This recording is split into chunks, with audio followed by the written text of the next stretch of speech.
하나님 아버지, 오늘도 좋은 날 주셔서 저희들 하나님 앞에 모여서 하나님 말씀을 공부하고 또 함께 예배를 드리고 또 함께 교제를 나눌 수 있도록 인도해 주시면 감사드립니다.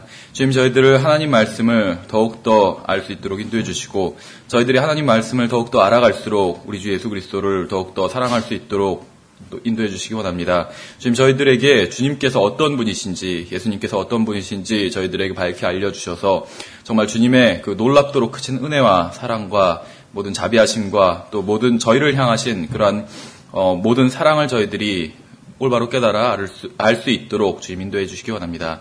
주님, 이 시간 특별히 하늘나라 지옥에 대해서 저희들이 새로운 시리즈로 성경 공부를 하려고 합니다.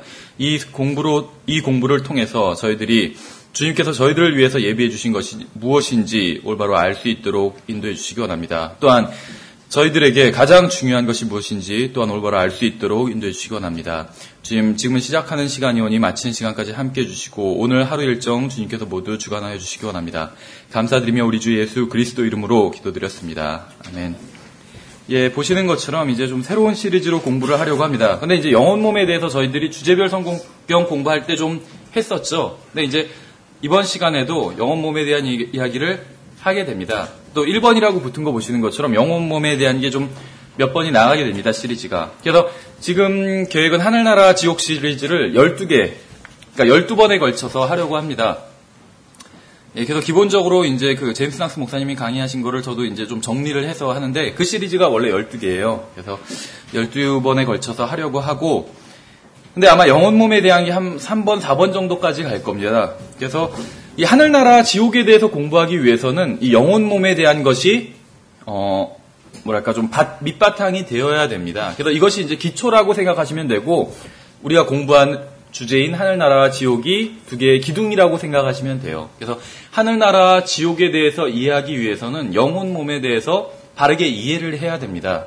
이것이 없으면 하늘나라 지옥에 대해서 이해를 할 수가 없어요. 오늘날 많은 사람들이 하늘나라 지옥에 대해서 잘못된 개념을 가지고 있습니다. 근데 그 사람들이 하늘나라 지옥에 대해서 잘못된 개념을 가지고 있는 것은 영과 혼과 몸, 인간이 영혼 몸으로 된 존재라는 것을 올바로 이해하지 못하기 때문에 그런 것이에요.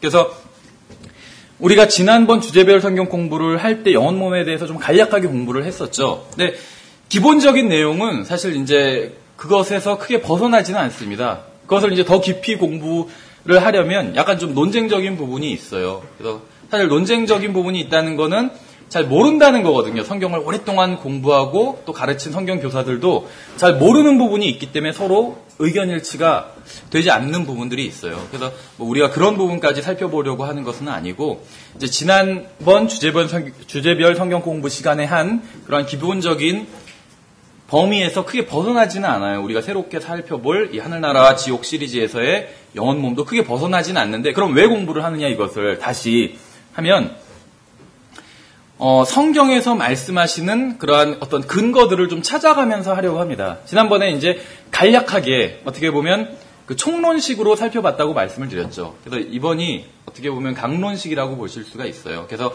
지난번에는 성경적인 근거를 하나하나 찾지 않고 그냥 사람은 영혼 몸으로 되어 있고 그런 어떤 구조적인 것, 그런 것만 그냥 말씀을 드렸어요. 근데 이제 성경적인 근거를 하나하나 좀 이번 시리즈를 통해서는 찾아보려고 합니다. 그래서 이것이 굉장히 중요해요. 여러분의 믿음이 성경에 있어야 됩니다. 아무리 성경을 잘 가르치는 사람이 가르치는 것이라 할지라도 그 사람이 가르치는 것이 성경에 근거하시지 않은 것이라면 거기에 믿음을 두면 안 돼요.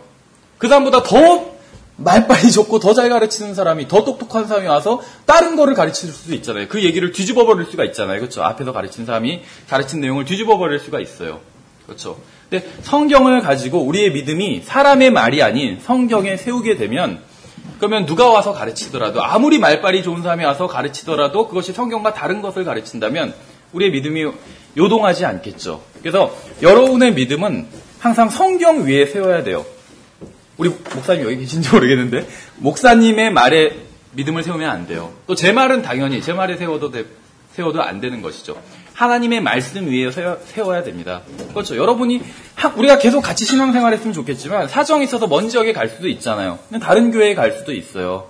근데 거기 가면 또 그 교회 목사님의 말에 믿음을 세우고 이래서는 안 된다는 것입니다. 다른 걸 가르칠 수도 있거든요. 하나님의 말씀에 세워야 돼요. 그럼 어디를 가든지 하나님의 말씀은 항상 같이 갈 수 있잖아요, 나와. 믿음이 바뀌지 않는다는 것이죠. 동요하지 않는다는 것이죠. 그래서 하나님의 말씀에 우리의 믿음을 세우는 것이 가장 안전한 것이에요. 그러니까 오류에 빠지지 않는 가장 안전한 방법은 하나님의 말씀에 나의 믿음을 세우는 것입니다. 인간의 말은 변할 수가 있어요. 그렇죠? 인간의 생각도 변할 수가 있고. 그래서 우리가 이번 시리즈에선 영혼 몸에 대해서 앞부분에선 살펴보게 되고, 이제 4번까지 살펴보고 5번째 시간부터 이제 하늘나라 지옥에 대한 이야기들이 나오는데, 영혼 몸에 대해서 살펴볼 때 하나님의 말씀을 우리가 많이 좀 찾아보게 됩니다. 근데 이제 제가 프린트물에 어느 정도는 좀 찾아놨습니다. 다 하나하나 찾으면 시간이 없으니까.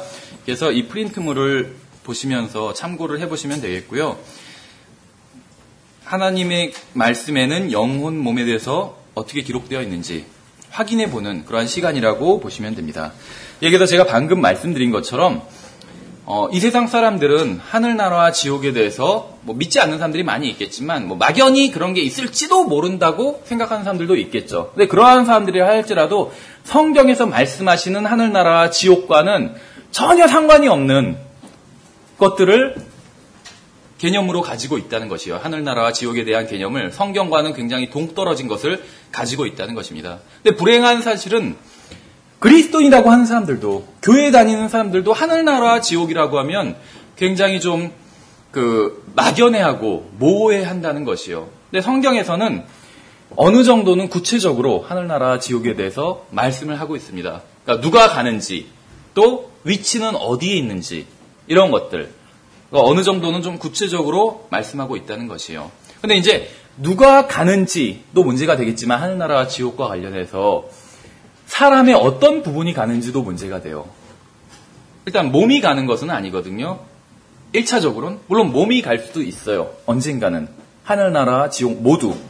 그런데 기본적으로는 몸이 가는 것은 아니에요. 그것은 이제 어느 시기가 되면 그런 때가 오지만 지금까지는 그런 때가 아직 오진 않았다는 것이죠. 몸이 가는 그런 시기는 아니라는 것입니다. 그래서 인간이 세 부분으로 되어 있는 존재인데, 영과 혼과 몸으로 그 중에서 어떤 특정한 부분이 하늘나라나 지옥으로 가게 된다는 것이에요. 그래서 많은 그리스도인들이 하늘나라와 지옥에 대해서 불신자들과 크게 다르지 않은 생각을 가지고 있다는 것이에요. 모호하고. 그리고 그런 막연히 가지고 있는 어떤 기대나 어떤 그런 생각조차도 성경에 근거한 것이 아니라는 것입니다. 근데 우리가 성경 공부에 대해서 성경을 어떻게 공부하는지 1시간에 걸쳐서 또 공부를 해봤는데 문자적으로 해석을 해야 된다고 말씀을 드렸잖아요. 근데 사람들이 하늘나라와 지옥에 대해서 막연하게 생각하고 있는 것은 성경을 문자적으로 해석하지 않기 때문인 것입니다. 그래서 우리는 이 시간에 앞으로 이 시리즈를 공부할 때 성경이 하나님의 말씀인가 막 이런 걸 논의하지는 않을 것이요. 성경은 하나님의 말씀이라는 전제를 가지고 공부를 할 것입니다. 이 세상에선 성경이 하나님의 말씀이라고 믿지 않고 어떤 하늘나라나 사후세계에 대해서 논하는 사람들이 많이 있어요. 그런 게 궁금하시면 그런 사람들한테 가서 보시면 돼요. 그런데 성경이 하나님의 말씀이라는 그런 확고한 믿음을 가지고 하늘나라와 지옥에 대해서 공부하는 사람들은 많지 않다는 것이죠. 그래서 우리가 성경이 하나님의 말씀이라는 1.1획도 오류가 없는 하나님의 말씀이라는 전제를 가지고 성경에서는 하늘나라와 지옥에 대해서 무엇이라고 말씀하는지 살펴보겠다는 것입니다. 그래서 사람들이 가지고 있는 어떤 하늘나라와 지옥에 대한 개념이 어떤 주일학교에서 배운 것, 그래서 차라리 그것은 좀 건전해요. 아니면 영화에서 본 것, 이런 것으로부터 많은 영향을 받았다는 것이에요. 그래서 오늘날 많은 사람들이, 이 세상 사람들은 성경으로부터 하늘나라와 지옥에 대해서 영향을 받는 것이 아니라, 가르침을 받는 것이 아니라 헐리우드, 우리나라식으로 하면 충무로겠죠. 영화로부터 영향을 많이 받고 있어요. 그래서 굉장히 잘못된 개념을 가지고 있습니다. 이것이 바로 마귀가 사람들의 눈을 가리고 있는 것이죠.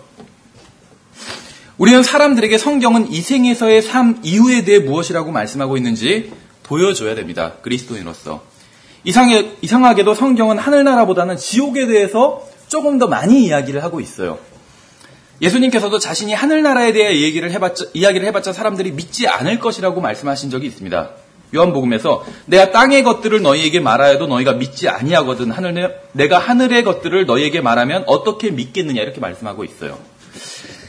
그래서 우리는 이번 시간과 다음 시간을 통해서 성경은 우리의 유한한 몸을 넘어선 영원한 생명에 대해서 무엇이라고 말씀하고 있는지 살펴보도록 하겠습니다. 성경은 이 문제에 대해서 굉장히 분명한 확고한 자세를 취하고 있어요. 먼저 욥기 14장 10절을 보세요. 욥기 14장 10절. 이것이 약간 좀 독특한 구절입니다. 욥기 14장 10절을 제가 읽어보면 사람은 죽으면 소멸되나니 참으로 사람이 숨을 거두면 그가 어디에 있나이까? 질문이죠. 질문 형식의 욥기엔 질문이 굉장히 많아요. 제가 기억에는 안 나는데 아마 성경에 나오는 질문들만 쫙 그 리스트를 뽑아본 어떤 분이 있어요. 아마 4,000개가 넘을 거예요. 신구약 다 통틀어서. 그런데 그 질문들을 가만히 보면 굉장히 어떤 그 생각해 볼 만한 그런 말씀들이 많이 있습니다. 이 질문도 마찬가지예요. 이것은 훌륭한 질문일 뿐만 아니라 매우 자세한 교리를 담고 있는 구절이기도 합니다. 그렇죠. 이 학교에서 좀 학교에서 가르쳐 본 적은 없지만 그 학교에서 그 어떤 똑똑한 학생은 질문을 잘해요. 그렇지 않아요? 왜냐면 질문도 뭐를 좀 알아야지 하거든요. 그래서 그 좋은 질문이 좋은 답변을 얻을 수 있다 이런 말이 있죠. 그래서 그 질문이 굉장히 그 질문을 잘하면 좋은 답변을 얻는 경우들이 있는데 굉장히 이것은 좋은 질문이에요. 아마 요비한 질문일 텐데 굉장히 좋은 질문입니다. 그래서 이 구절은 굉장히 좋은 질문일 뿐만 아니라 아주 자세한 교리를 담고 있는 구절이기도 합니다. 예, 먼저 이 구절에서 살펴볼 것은 이제 이 구절이 하는 질문이에요. 무엇이냐면 사람이 죽으면 그가 어디에 있나이까? 이렇게 묻고 있죠. 사람이 죽으면 그가 어디에 있는지. 사람이 죽으면 그것으로 끝이 아니라 어딘가에 있다는 것을 말씀하고 있어요. 성경은. 둘째로 이 질문을 통해서 우리가 알 수 있는 것은 사람이 죽은 이후에도 어딘가에 존재하게 된다는 사실이에요. 그렇죠.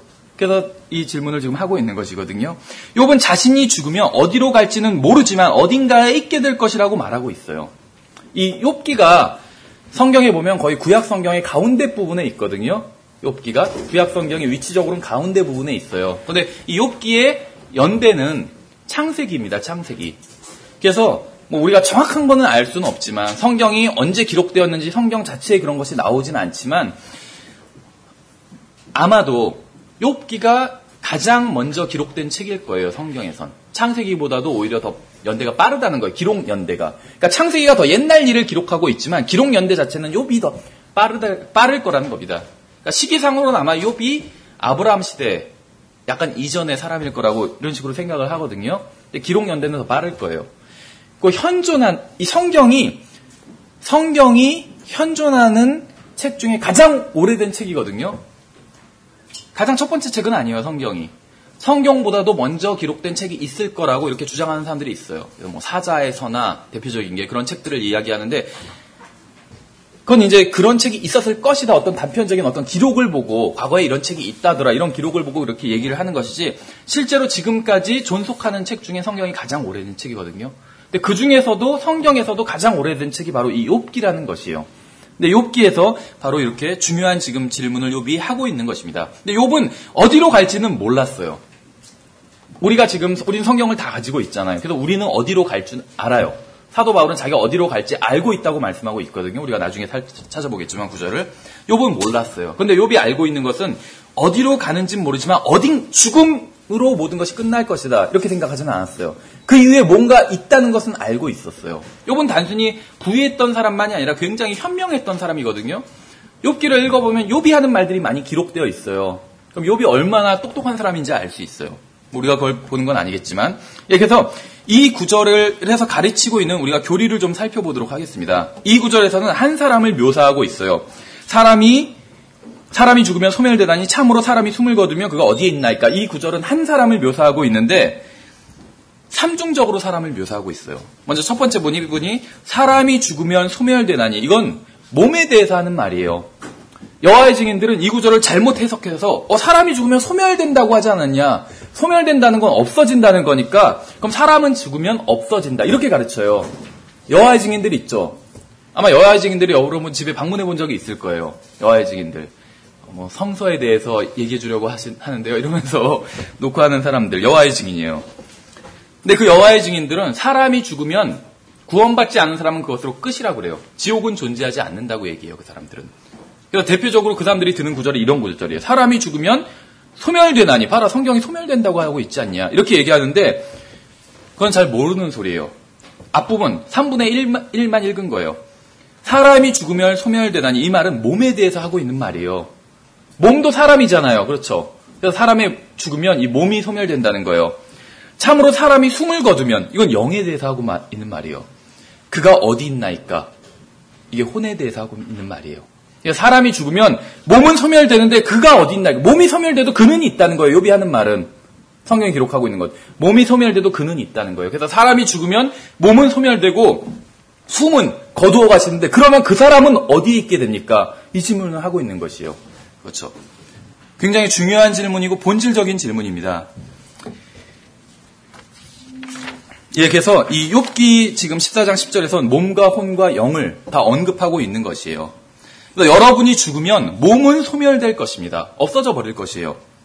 사람의 숨인 영은 그것을 주신 하나님께로 돌아갑니다. 전도서에 나왔었죠. 우리가 나중에 또 살펴보겠지만, 그리고 나면 여러분은 어딘가에 있게 될 것이에요. 그렇죠. 여러분은 언젠가 죽게 될 것입니다. 숨을 거두게 될 것이에요. 하나님께서 거두어 가실 것이에요. 그렇죠. 숨을 거두었다 이런 말 쓰잖아요. 하나님께서 거두어 가시는 것이요. 그럼 여러분은 어디에 있게 될 것인가요? 여러분은 지금 어디에 있나요? 구로구에 있죠.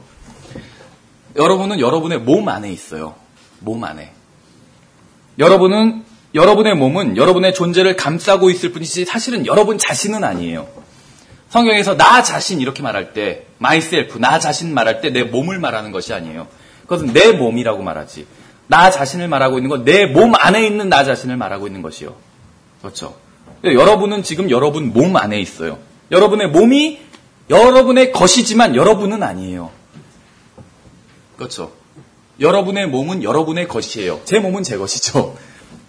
근데 저는 아니에요, 제 몸이. 진짜 저는 제 몸 안에 있어요.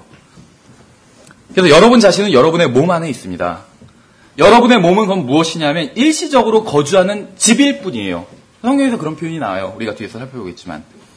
여러분은 여러분의 몸 안에 있고, 여러분의 진짜 존재는, 여러분의 몸은 무엇이냐면 여러분이 일시적으로 거주하는 집이라는 것입니다. 그래서 여러분은 그 일시적인 거주 공간 안에 지금 거하고 있는 것이에요. 저는 지금 여러분의 살과 뼈에 대한 이야기가 아니에요. 육체에 대한 이야기를 하고 있는 것이 아닙니다. 지금 저는 여러분의 몸 안에 있는 존재에 대해서, 진짜 여러분에 대해서 이야기를 하고 있는 것입니다. 성경은 우리가 살아있는 혼이라고 말씀하고 있어요. 우리가 주제별 성경 공부할 때 살펴봤었죠. 창세기 2장 7절에서. 살아있는 혼이라고 우리를 말씀하고 있어요. 나 자신은 무엇이냐면 성경에 의하면 살아있는 혼입니다. 세상은 우리가 사라져버릴 우리 육신의 모든 관심을 쏟게 해요. 근데 그건 나 자신이 아니라고 했죠. 세상은 나 자신, 나의 존재에 관심을 쏟게 하지 않아요. 나의 몸에 관심을 쏟게 해요. 그래서 나의 몸이 마치 나인 것처럼. 근데 나의 몸은 내가 아니에요. 나의 몸일 뿐이지. 약간 비유가 괴리는 있지만 나의 가방이 나는 아니잖아요. 가방은 제 것이에요. 근데 가방이 저는 아니에요. 나의 몸이 내가 아니라는 거예요. 나는 내 몸 안에 있어요. 우리 안에서 우리를 살아있는 존재로 만드는 숨을 하나님께서 거두어 오시고 나면 우리의 몸은 소멸돼 버려요. 그렇죠. 소각나에 넣어서 바로 1시간 만에 소멸될 수도 있고, 땅에 묻어서 몇십 년에 걸쳐서 소멸돼 버릴 수도 있어요. 어쨌든지 간에 소멸돼요. 그러면 우리의 몸 안에 있던 나 자신은, 우리는 어디에 있게 될 것인가? 이걸 지금 욥은 질문하고 있는 것이에요. 여러분은 죽음 이후에 어디에 있게 될지 알고 계십니까? 지금으로부터 100년이 지나면 여러분이 얼마나 많은 돈을 가지고 있었는지가 중요한 문제일까요? 지금으로부터 100년이 지나면 여러분이 얼마나 잘난 사람이었는지가 문제가 될까요? 지금으로부터 100년이 지나면 여러분이 얼마나 좋은 학교를 나오고 좋은 집에서 살고 좋은 차를 가지고 있고, 이것이 문제가 될까요? 문제가 안 돼요. 지금으로부터 100년이 지나도 여전히 중요한 문제는 단 하나뿐이 없습니다. 그것은 여러분이 그때 어디에 있느냐는 것이요. 100년이 지나면 여러분이 없어지는 것은 아니에요. 여러분이 몸은 없어져요. 그렇죠. 만약에 주님이 늦게 오시면 여러분의 몸은 없어져요. 근데 여러분 자신은 그대로 존재해 있어요. 100년이 지나도. 근데 여러분 그대로 존재해 있는 여러분 자신이 어디에 있을 것인가? 이것이 가장 중요한 문제라는 것입니다. 그때 여러분이 어디에 있을 것인지, 누구와 있었는지, 그때에 가서는 과거에 어디에 있었는지, 여러분이 누구와 있었는지, 무엇을 했는지, 무엇을 이루었는지, 이런 것은 중요하지 않아요. 100년이 지나고 나면. 그렇죠. 100년이 지나면 가장 중요한 문제로 드러나는 것은 여러분이 어디에 있느냐, 그때 100년이 지나고 나서 어디에 있느냐, 이것이라는 것이에요. 여러분의 숨이 멈추고 여러분의 몸이 소멸되고 나면 여러분이 어디에 있을 것입니까? 정말 이것은 곰곰이 생각해 볼 만한 그런 가치가 있는 중요한 문제입니다. 이제 고린도전서 15장을 보겠습니다. 고린도전서 15장. 여러분 중에는 매우 그냥 별 큰 걱정 없이 사는 그런 분도 있을 것입니다. 그렇죠. 뭐 자연재해를 당하지도 않고 전쟁, 우리나라는 물론 연평도 문제가 있었지만 그렇게 크게 전쟁의 위협에 노출된 국가는 아닌 것 같아요. 그렇죠. 그런데 여러분이 지금 편하고 안락한 이 세상에서의 어떤 그런 웰빙, 소위 말하는 그런 삶을 살고 있다 할지라도 지금 우리가 공부하고 있는 주제를 잘 생각해 보셔야 돼요. 만일 여러분이 아무리 만족할 만한 인생을 살고 있다 할지라도 이 세상에서의 삶으로 끝나버린다면, 이 세상에서 굉장히 많은 일들을 이뤘어요, 여러분이. 그렇다 할지라도 여러분의 존재가 그것으로 끝나버린다면, 아무리 많은 업적을 이룬다 할지라도 그것으로 여러분의 존재가 100년 후에 그냥 끝나서 없어진다면 그것은 그렇게 좋은 것은 아닌 것 같아요. 그렇죠? 그 만족이라는 것이 굉장히 일시적인 것일 뿐이라는 것이죠. 생각해 보세요, 한번. 우리를 기다리고 있는 것이 아무리 우리가 훌륭한 일을 하고 좋은 대학에 가고 그렇죠, 좋은 회사에 들어가고 어떤 승진을 하고 좋은 일을 많이 한다 할지라도 궁극적으로 우리를 기다리고 있는 것이 병원, 아니면 묘지, 장례식이 전부라면, 관 속에 누이고 무덤에 묻히는 것으로 우리의 존재가 완전히 끝나버린다면 하나님을 믿을 필요가 없겠죠. 생각해보세요. 많은 살인자들이 또 범죄자들이 처벌을 받지 않고 있어요. 이 세상에서. 그렇죠.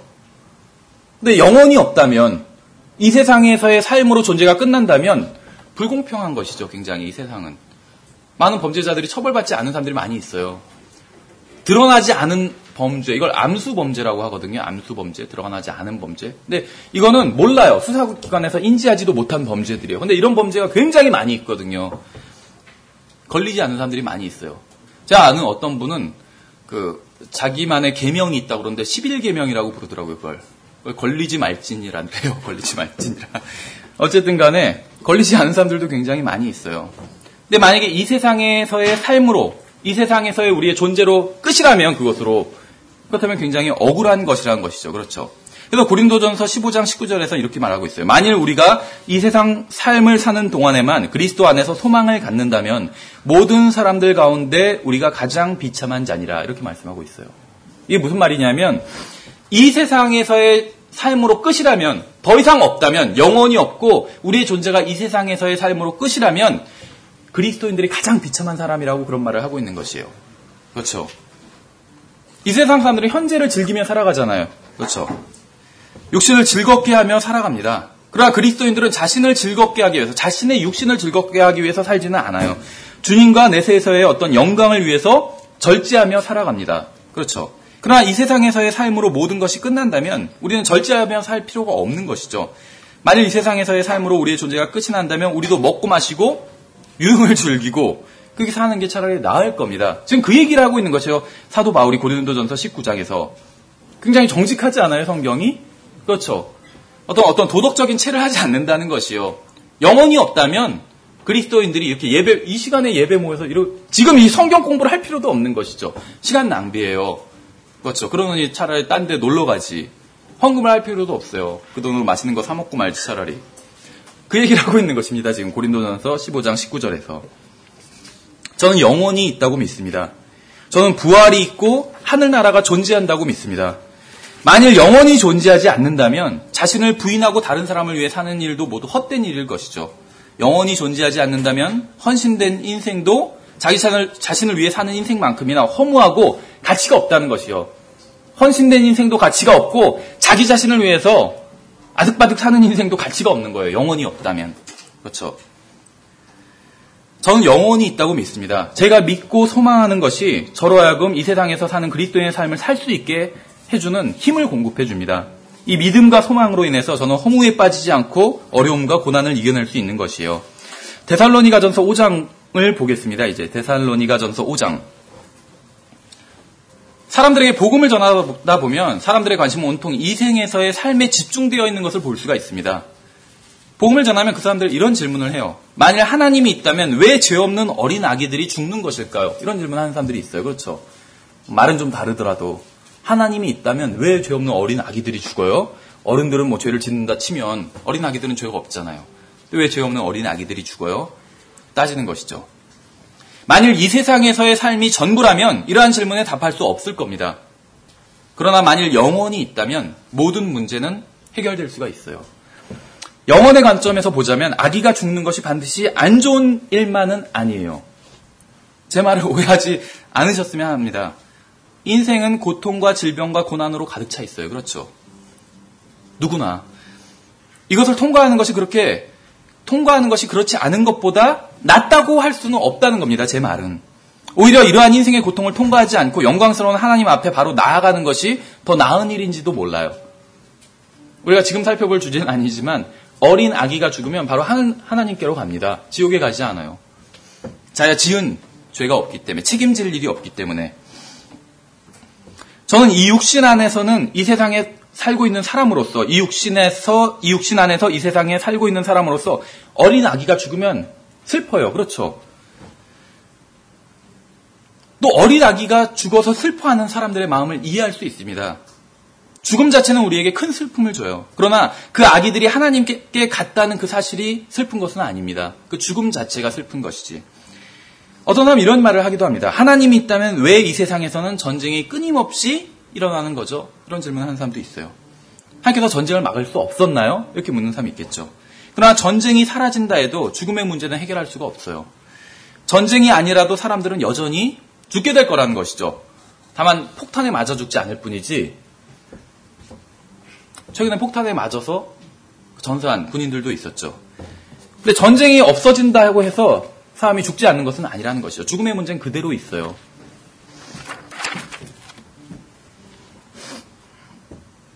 전쟁이 없어도 여전히 죽을 것이고 몸은 소멸해버릴 것입니다. 1000년이 지나고 10,000년이 지나고 수백만 년이 지나면 어떻게 죽었는지는 전혀 중요하지 않아요.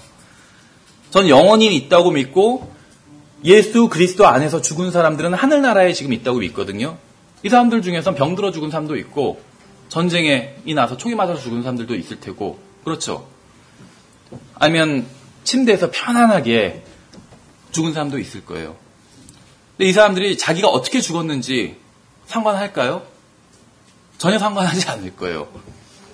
만일 영혼이 없고 이 세상에서의 삶이 전부라면 전쟁은 매우 끔찍한 일이고 가장 큰 문제 중 하나일 것입니다. 그러나 하나님이 존재하고 있고 영혼이 있다면 전쟁은 하나님께로 가는 죽음의 또 다른 입구일 뿐입니다.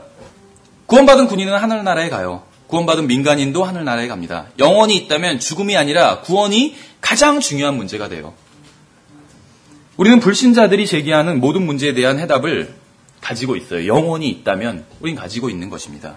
만일 영혼이 없다면 많은 사람들을 죽인 살인자가 잡혀서 사형 선고를 받고 사형당한다 할지라도 피해자들은 억울한 일이에요. 영혼이 없다면. 그렇죠. 사악한 죄를 지은 사람이 죽음으로 모든 벌을 다 받은 것이라면 그것이 오히려 불공평한 일이라는 것이죠. 만일 영혼이 없다면 사람들이 하나님께 제기하는 모든 불평에 저도 동의할 것이에요. 그러나 영혼이 있습니다. 영혼이 있다는 사실은 많은 질문에 해답을 줍니다. 왜 구원받은 사람들이 평생 불구로 살아야 되는지. 구원받은 사람 중에서도 평생 불구로 사는 사람이 있어요. 대표적인 사람이 송명희 시인이라는 그 자매님이 계시죠. 왜 구원받은 자매가 병원 침대 위에서 고통받고 있는지. 그렇죠. 왜 그리스도인 가정에 장애아가 태어나는지. 영혼이 없다면 이런 질문에 답을 할 수가 없어요. 그러나 영혼이 있다면 답할 수가 있어요. 그렇죠. 더 나은 소망을 가질 수 있기 때문에. 이 죽어 없어질 몸이 아니라 질병이나 아픔이나 슬픔이나 눈물이나 고통이나 죽음과도 상관없는 영광스러운 몸이 있다면 저는 어떠한 이 세상에서의 문제나 부조리나 어떤 고통에도 답을 줄 수 있다는 것이죠. 이 세상에서의 삶에는 문제가 있습니다. 그래서 여러분은 영혼에서의 삶을 소망하고 있는 것이죠. 데살로니가전서 5장 23절을 보시면 평강의 바로 그 하나님께서 너희를 온전하게 거룩히 구별하시기를 원하노라. 내가 하나님께 기도하여 너희의 온 영과 혼과 몸을 우리 주 예수 그리스도께서 오실 때까지 흠없이 보존해 주시기를 구하노라. 이렇게 말씀하고 있습니다. 사람들은 항상 몸을 먼저 생각해요. 그렇죠? 몸을 먼저 생각하는데 하나님은 보면은 영과 혼과 몸. 하나님의 순서는 영과 혼과 몸이에요. 사람들은 항상 영보다 혼보다 몸을 먼저 생각한다는 것이죠.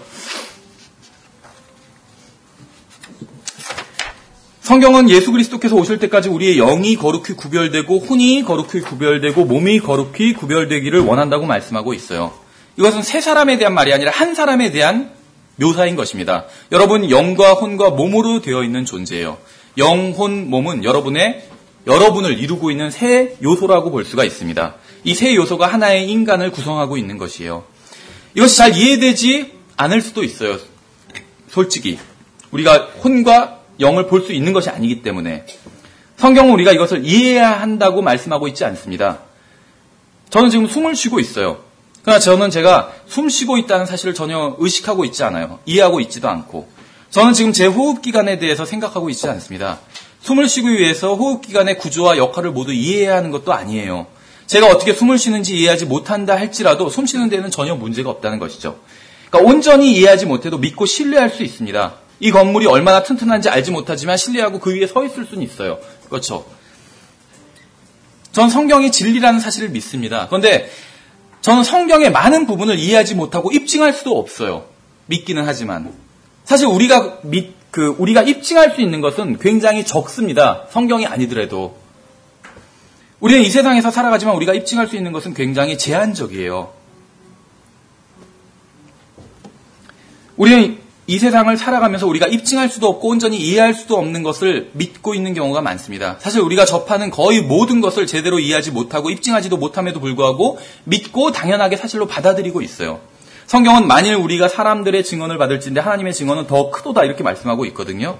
하나님께서는 우리가 영과 혼과 몸으로 된 한 사람으로 영과 혼과 몸이 한 사람으로 이루어진 그러한 존재라고 말씀하고 있어요. 창세기를 보시면 1장 26절 27절에서 하나님께서 이르시되 우리가 우리의 형상으로 우리의 모양을 따라 사람을 만들고 그들이 바다의 물고기와 공중의 날짐승과 가축과 온 땅과 땅에서 기는 것을 지배하게 하자 하시고 이처럼 하나님께서 자신의 형상으로 사람을 창조하시되 하나님의 형상으로 그를 창조하시고 그들을 남성과 여성으로 창조하시니라 이렇게 말씀하고 있습니다.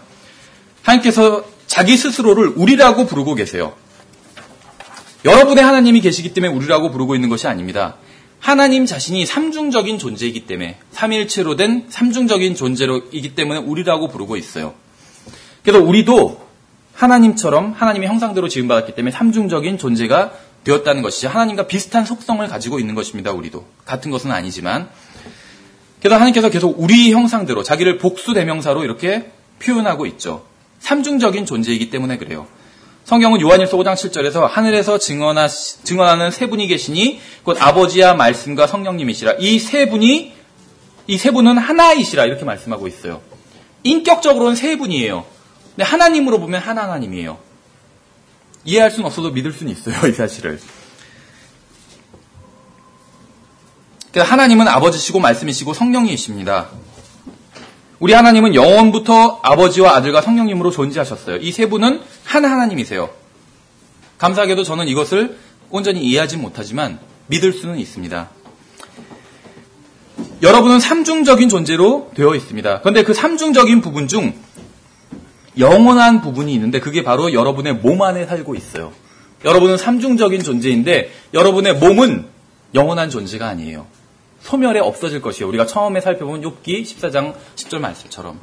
근데 여러분의 그 몸 안에 있는 존재를 성경에선 살아있는 혼이라고 부르고 있는데 그 혼이 영원한 존재입니다. 몸이 소멸되어 없어져도 혼이 계속 존재해 있어요. 그래서 욥이 아까 그런 질문을 한 것이에요. 사람이 소멸되면 그가 어디에 있나이까? 소멸되면 그건 몸에 대한 것이고 어디에 있나이까? 혼에 대한 것이에요. 소멸되었는데 어디에 있냐는 것이에요. 소멸되면 없어야 되는데 어디에 있냐 이렇게 질문하고 있다는 것이죠. 창세기 2장 7절에선 주 하나님께서 땅의 흙으로 사람을 지으시고 생명의 숨을 그의 콧구멍에 불어넣으시니 사람이 살아있는 혼이 되니라 이렇게 말씀하고 있죠. 하나님께서 사람을 흙으로 만드셨어요. 흙으로. 그렇죠. 그래서 사람의 몸을 흙으로 만드셨어요. 그래서 흙으로 돌아가죠. 금으로 만들지도 않았고 은으로 만들지도 않았고 다이아몬드나 구리나 철로 만들지도 않았어요. 600만 불의 산을 만드신 것이 아니라 흙으로 만드셨다는 것이죠. 하나님께서 땅에서 쉽게 구할 수 있는 재료인 흙으로 사람을 만드시고 사람을 가장 또 존귀한 존재로 만드셨습니다. 창세기 1장 28절에선 모든 것을 다 다스리는 존재로 임명하셨잖아요. 어떻게 보면 아이러니죠, 굉장히. 근데 성경에선 창세기 3장 19절에서 이런 말씀을 했어요. 하나님께서 사람에게. 너는 흙이니 흙으로 돌아갈 것이니라. 몸에 대해서 말씀하고 있는 것이죠. 몸에 대해서. 하나님께서 흙으로 몸을 만드셨습니다. 그리고 몸이 살아 숨쉬게 하기 위해서 영을 넣어주셨어요. 그래서 인간은 몸 안에 영을 가지고 있는 것입니다. 영이 인간의 몸 안에 있어요. 그렇죠? 몸과 영이 결합함으로 몸 안에는 살아있는 혼이 존재하게 되었습니다. 이 살아있는 혼이야말로 하나님께서 가장 관심을 가지고 계신 부분이에요. 그래서 성경은 사람이 만일 온 세상을 얻고도 자기 혼을 잃으면 그게 무슨 유익이 있느냐, 사람이 무엇을 주어 자기 혼을 대신하게 하겠느냐, 이렇게 말씀하고 있습니다. 몸은 흙으로 돌아갈 것입니다. 영은 그것을 주셨던 하나님께로 돌아갈 것이에요. 사람이 죽으면 숨이 멈추고 영이 떠나가면, 몸이 소멸되면, 그리고 나면 그 사람은 어디에 있습니까? 이게 여기에서 한 질문이죠. 그 사람의 존재가 어디에 있는지. 이제 우리는 신약 성경의 몇 구절을 통해서 간단히 여러분은 여러분의 몸 안에 살고 있다는 사실을 살펴보도록 하겠습니다. 제가 계속 여러분의 몸은 여러분이 아니라고 말씀드렸죠. 그럼 여러분은 어디 있느냐? 진짜 여러분은 여러분의 몸 안에 있다고 말씀을 드렸어요. 근데 제가 그냥 하는 말이 아니라 성경에서 하고 있는 말씀입니다. 그래서 성경에서 이런 말씀이 있다는 거, 제가 그냥 지어서 한 말이 아니라 성경에 이런 말씀이 있다는 근거를 보여드린다는 것이요. 먼저 빌립보서 1장 22절을 보시면, 그러나 내가 육체 안에 산다면, 이렇게 말씀하고 있죠. 이것이 내 수고의 열매이니라. 그럼에도 내가 무엇을 택할지 알지 못하노니. 다른 건 다 접어두고 첫 번째 표현, 앞부분의 표현, 그러나 내가 육체 안에 산다면, 이렇게 얘기하고 있어요. 그렇죠. 자기랑 육체를 분리해서 얘기하고 있죠, 사도 바울이. 내가 육체 안에 산다면, 이렇게 얘기하고 있어요. 사도 바울이 자기 육체겠죠, 물론. 자기 육체 안에 살고 있대요. 우리는 우리의 몸을 이용할 뿐입니다. 우리의 영은 우리의 눈을 이용해서 다른 사람과 소통을 해요. 우리는 다른 사람과 대화를 나눌 때 그 사람 자체를 보는 것이 아니라 그 사람의 육신을 보고 있을 뿐이죠. 저는 제 몸 안에 있어요. 여러분은 여러분의 몸 안에 있습니다. 제 혼이 떠나게 되면 지금 제 몸은 여기에 계속 있겠죠. 근데 저는 이곳에 없을 거예요. 진짜 저는 저의 몸이 아니라 그 몸 안에 있어요. 그래서 제가 죽어도 제 혼이 떠나면 제 몸은 여기 있지만 제 혼은 다른 곳에 가 있을 거예요. 이게 성경이 말씀하고 있는 것입니다. 그래서 굉장히 중요한 구절인데 고린도서 5장을 보시면 1절부터 6절까지 제가 쭉 읽어볼게요. 만약 땅에 있는 우리의 이 장막집이 해체되면, 여기서 말하는 장막집은 우리의 몸을 말하고 있는 것이에요. 하나님의 건물 곧 손으로 지은 집이 아니요 하늘들에 있는 영원한 집이 우리에게 있는 줄 우리가 아느니라. 우리가 이 장막에서 신음하며 하늘로부터 오는 우리의 집으로 옷 입기를 간절히 원하노니 우리가 옷 입고 있으면 벌거벗은 채 드러나지 아니하리라. 이 장막에 있는 우리의 짐을 진 채 신음하는 것은 벗고자 함이 아니요 입고자 함이니 이것은 죽을 것이 생명에게 삼켜지게 하려 함이라. 그런데 바로 그 일을 위하여 우리를 다듬으시고 또한 우리에게 성령을 보증으로 주신 분은 하나님이시니라. 그러므로 우리가 항상 확신에 차서 우리가 몸 안에서 집에 거하는 동안에는 주에게서 떨어져 있는 줄을 아노라. 우리가 몸 안에서 집에 거하고 있다고 하고 있죠. 그래서 이 몸이 집이라고 말하고 있어요. 그리고 우리의 존재는 이 집 안에 살고 있다고 말하고 있는 것이죠. 그래서 진짜 여러분 자신이 일시적으로 몸 안에 거하고 있는 것입니다. 여러분이 얼마나 많은 돈을 가지고 있건, 얼마나 많이 배웠건, 얼마나 훌륭한 그리스도이건, 얼마나 좋은 교회에 다니건 상관없이 여러분이 살고 있는 그 몸은 여러분에게 고난을 줄 거예요. 그래서 여러분이 그 몸을 벗어버릴 필요가 있다는 것이죠. 그 고난이 육신적인 고통일 수도 있고 정신적인 상처일 수도 있고 영적 투쟁일 수도 있습니다. 그것이 무엇이든 간에 여러분이 살고 있는 여러분의 집인 여러분의 몸은 여러분에게 문제를 가져다 줄 것입니다. 그러나 감사하게도 주님께서는 어느 날 우리가 이사를 가게 될 것이라는 것이요. 이 몸을 벗어버리고 다른 곳으로 가게 된다는 것이죠. 이 몸 안에 있는 우리 자신이. 여러분 중에는 창문이 깨진 집에 사는 분도 있을 테고, 시력에 이상이 있는 분, 지붕이 새는 집, 머리가 좀 많이 빠지신 분, 지붕이 새는 집에 사는 분도 있을 테고, 저도 지금 지붕이 좀 약간 색깔이 변색이 오고 있어요. 기둥이 주저하는 집에 사는 분도 있을 거예요. 아직 10대라면 이게 무슨 말인지 이해를 못할 겁니다. 근데 저도 좀 더 나중에 이해하게 될 줄 알았는데 아직 30대인데도 이해가 되더라고요. 이런 말이. 솔직하게 생각해 보세요. 여러분이 70세나 80세가 되었는데 영혼에 대한 아무런 소망도 없다면 날마다 사는 것이 얼마나 고통이겠어요, 그것이. 하루가 지날수록 절망만 커질 것입니다. 영혼에 대한 소망이 없다면 무엇을 소망으로 삼을 수 있겠습니까? 여러분은 몸 안에서 계속 거주할 수 있는 것이 아니에요. 그렇죠. 집도 몇십 년이 되면 막 낡잖아요. 우리의 몸도 마찬가지란 것입니다. 언젠가 여러분은 몸에서 나와야 합니다. 육신의 장막집을 버리고 이사를 가야 된다는 것이에요. 히브리서 13장 3절에서도 결박 중에 있는 자들을 기억하되 그들과 함께 결박당한 것 같이 기억하고 너희도 몸 안에 있은즉 이렇게 얘기하고 있죠. 너희와 몸을 분리해서 얘기하고 있어요. 너희가 어디 있냐면 지금 몸 안에 있대요. 몸 안에. 그렇죠. 갈라디아서 2장 20절도 마찬가지예요. 나는 지금 내가 육체 안에서 사는 삶을 이렇게 말하고 있어요. 사도 바울이. 자기가 육체 안에서 살고 있대요. 사도 바울의 육체겠죠. 여러분은 육신 안에서 살고 있지만 육신적으로 살지 않을 수는 있는 것이죠. 예수 그리스도께서 성령님을 통해 여러분의 집으로 이사를 오셨기 때문에 여러분이 지금 몸 안에서 살고 있는데 참된 여러분이 여러분의 몸 안에서 살고 있어요. 그런데 구원받은 분은 성령님께서도 여러분의 몸 안으로 이사를 오셨어요. 혼자 살고 있는 것이 아니에요. 혼자 다 공간을 차지하고 있는 분도 있겠지만 혼자 살고 있는 것은 아니에요. 구원을 받았다면 여러분의 몸 안에 여러분 혼자 사는 것이 아니라 성령님도 함께 살고 계신 것이에요. 그 나중에 성령님께서 여러분을 데리고 이사를 가시는 것입니다. 그렇죠. 여기서 시간이 이제 거의 다 됐습니다. 그래서 간단히 정리를 하면 프린트물 13번을 보시면 이 페이지에 오늘 우리가 공부한 것은 이것입니다. 우리가 오늘 많은 내용을 공부한 것은 아니에요. 이것을 간단히 몇 마디로 정리를 하면 우리는 우리의 몸 안에 있다는 것입니다. 우리의 몸은 우리가 아니에요. 나의 몸은 내가 아니에요. 나의 몸이지. 나의 소유일 뿐이지. 나의 집이 저는 아니잖아요. 집이 저의 소유일 뿐이지. 몸도 마찬가지라는 것이요. 몸은 제가 아니에요. 진짜 저는 제 몸 안에 있어요. 그 몸은 우리 자신이 거주하는 일시적인 집일 뿐이라는 것입니다. 몸이 소멸되고 영이 떠나면 우리 자신은 어딘가에서 영혼을 보내야 한다는 것이에요. 그 어딘가가 하늘나라나 지옥이겠죠. 그래서 앞으로 이제 11주 동안 계속해서 하늘나라 지옥에 대해서 공부해 보도록 하겠습니다. 예, 수고하셨습니다.